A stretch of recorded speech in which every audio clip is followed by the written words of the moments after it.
Hello and welcome. Coming to you live from our studio in Seoul, I'm Daniel Che for Arirang News. Let's start with the headlines.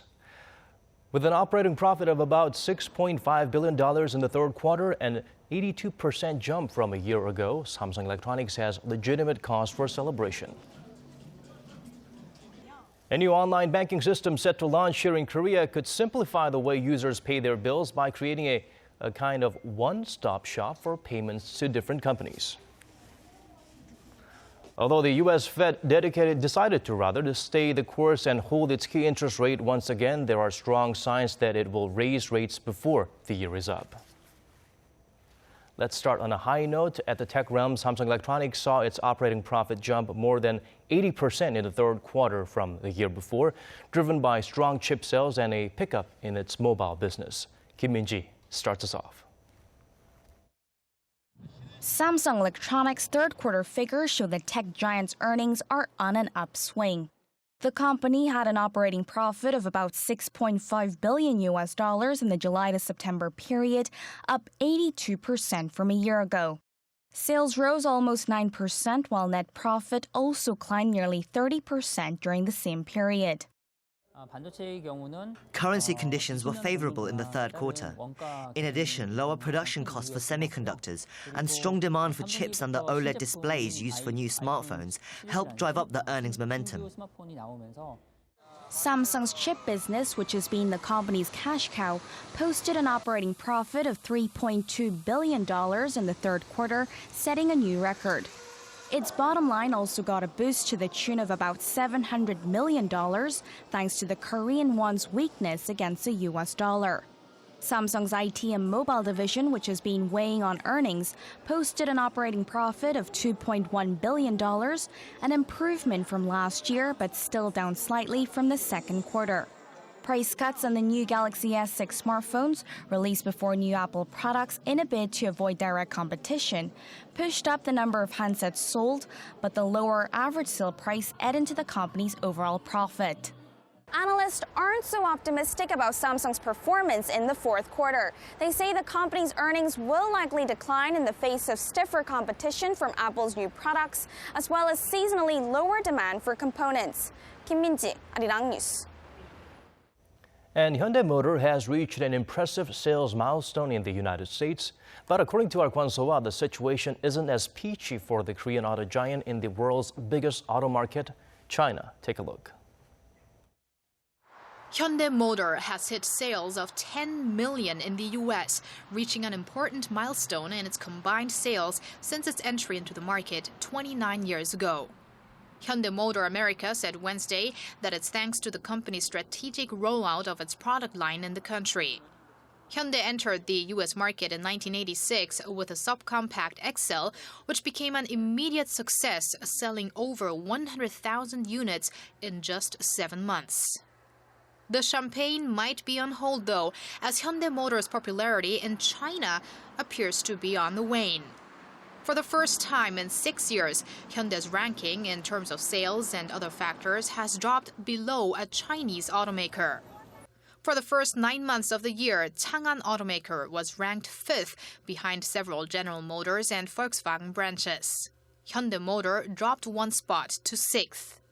Industry watchers say that as Chinese cars gradually get better, Korean carmakers will suffer the most as their brand value and overall image lags behind that of European and American automakers. The primary reason why Chinese car competitiveness is on the rise is that they are half the price of Korean cars. But what's changed from the past is that Chinese automakers have enhanced their quality and safety standards. Although they have yet to reach the level of Korean brands, a recent study shows that quality-wise, the number of Chinese cars that had problems 3 months after being sold has dropped from 834 in 2000 to 155 in 2013. Experts say that small SUVs are currently a hit in China, so Korean automakers should be looking to launch new models targeting that auto trend. Another tactic would be to maintain the high quality and high technology, reduce prices, and then raise them once Korean brands recover. Kwon So-ah, Arirang News. A new banking system in Korea will allow people to easily switch their transaction accounts from bank to bank via an online portal. Our Oh Soo-young fills us in on the so-called money move system. Paying your bills can be a monthly hassle when you have multiple credit cards from different banks. But starting Friday, a new banking system will make all of these transactions much simpler. Korean banks are launching a new online portal that aims to simplify the way users switch their payment accounts for recurring transactions.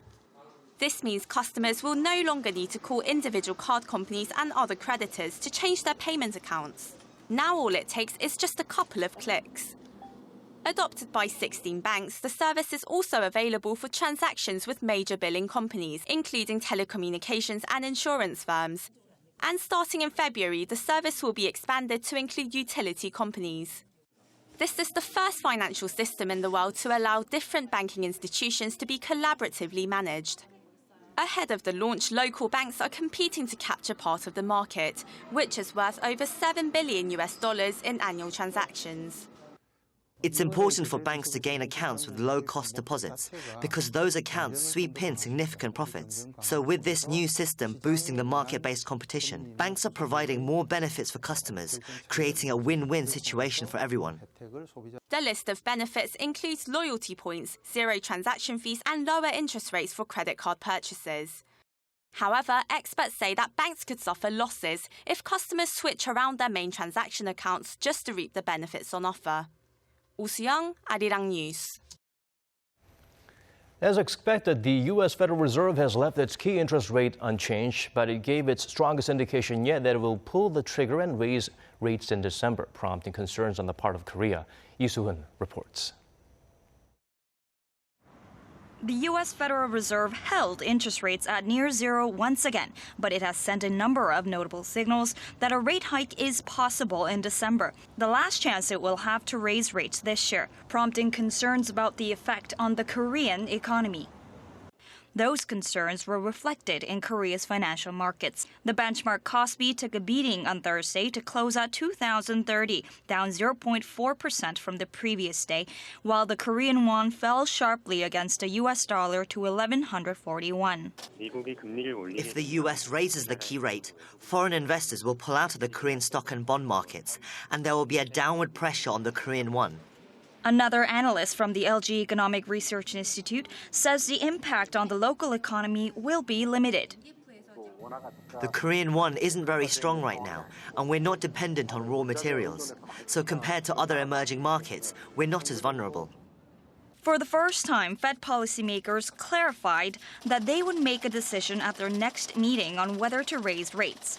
They pointed to, quote, solid rates of growth in consumer spending and business investment, while eliminating a reference from their previous statement warning a global economic slowdown could sap U.S. economic strength. Lee Soo-hun, Arirang News. Defense ministers from South Korea and the U.S. are set to meet in Seoul on Monday, and topping their agenda will be, of course, North Korea and other regional security issues. Kim Hyun-bin tells us more. U.S. Defense Secretary Ashton Carter will be in Seoul on Sunday for talks with his South Korean counterpart Han Min-woo for the annual 47th Korea-U.S. Security Consultative Meeting. South Korean Defense Ministry officials say that the two will conduct a North Korea threat evaluation. That includes the regime's ongoing development of submarine-launched ballistic missiles and its nuclear arsenal, as well as ways to deal with the North's missile threats. The U.S. is also expected to support South Korea's development of a homegrown missile defense system, slated for completion by the mid-2020s. Regional security is also on the agenda for the meeting, and in particular trilateral defense cooperation between Seoul, Tokyo, and Washington. The two officials will also examine the mechanisms underlying their agreement to transfer wartime operational control from Washington to Seoul in 2025. Both Han and Carter will head to Malaysia on Monday for the third ASEAN Defense Ministers meeting on regional security issues. Kim Hyun-bin, Arirang News. The National Assembly urged the government to move the Korean fighter experimental project forward. Chung Do-won, the head of the Parliamentary Defense Committee, said boosting transparency in how funds for the project are being used to develop core technologies and pursuing technical professionalism are key to the project. He also suggested signing partnership contracts with foreign companies. The $16 billion project came under fire after the U.S. decided not to transfer technologies key to the fighter jet project's development back in April, information the government didn't reveal to the public until last month.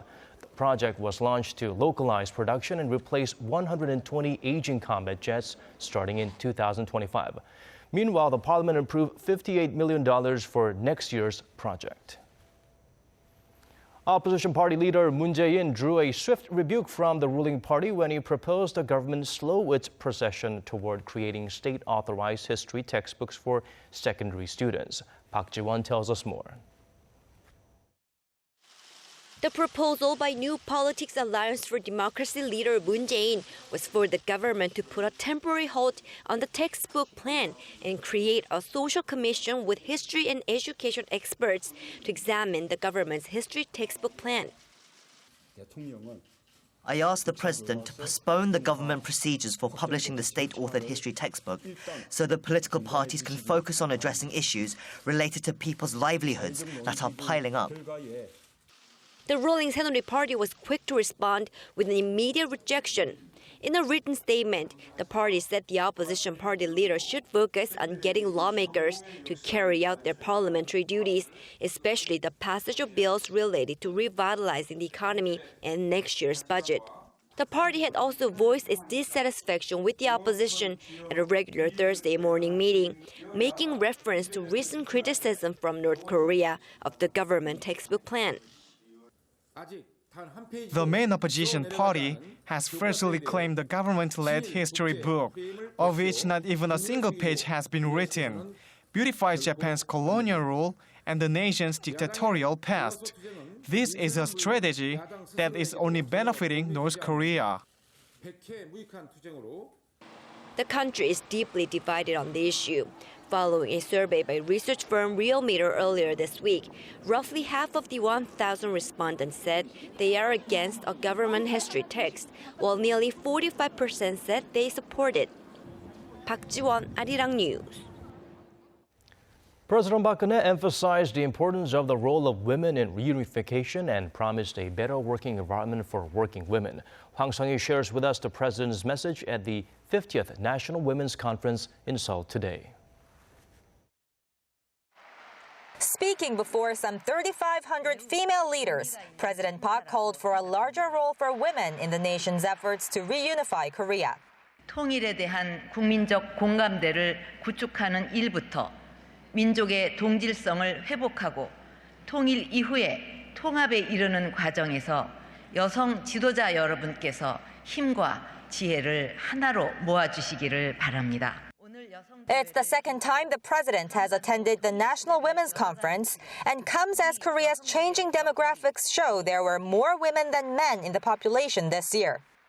But other figures show it's still a tough world for Korean women. Seoul was near the bottom among its 34 OECD peers when it came to the number of women workers in the second quarter of this year. President Park said shattering the glass ceiling for women is part of the government's job.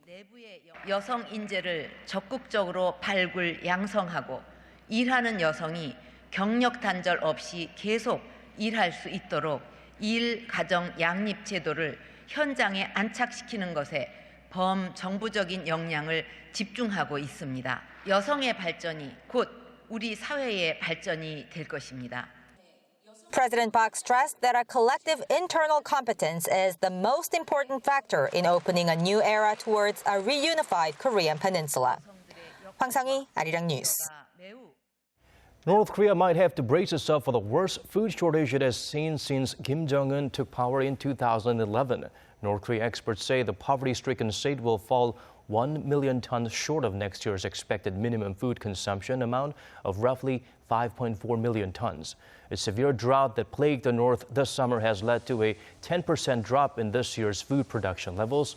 Decrease in agricultural imports from China due to sour China-North Korea relations is also believed to have exacerbated the situation. 5 times more people died from tuberculosis in North Korea than in the South last year. The World Health Organization's Global Tuberculosis Report found that about 5,000 North Koreans died from the disease last year, or 20 people in 100,000. The comparable number for South Korea is 3.8, and it's 2.8 for China, making the fatality rate in North Korea 5 to 7 times higher than in neighboring countries. The government has decided not to declare Korea free from the outbreak of the Middle East respiratory syndrome just yet. The Centers for Disease Control and Prevention says it'll wait until after the last MERS patient tests negative for the disease. It will declare an end to the outbreak 28 days after that, in accordance with World Health Organization rules. The patient in question had tested negative for the virus, but then tested positive 11 days later. The government had previously announced a de facto end to the MERS outbreak in July. However, the death toll from the outbreak recently rose to 37 after someone who was battling the disease died on Sunday. Korea's spending on research and development as a proportion of its GDP is the highest in the world for a third straight year. The Ministry of Science, ICT and Future Planning said Thursday that the country's R&D spending in 2014 totaled $60.5 billion or 4.29% of GDP that year. That's a 0.14 percentage point increase from the previous year. Israel, Japan, and Finland followed Korea on the list. When it came to the total amount of R&D investment, however, the U.S. topped the list with $456.9 billion, more than 7 times that of Korea. R&D spending is a key indicator of a country's effort toward innovation.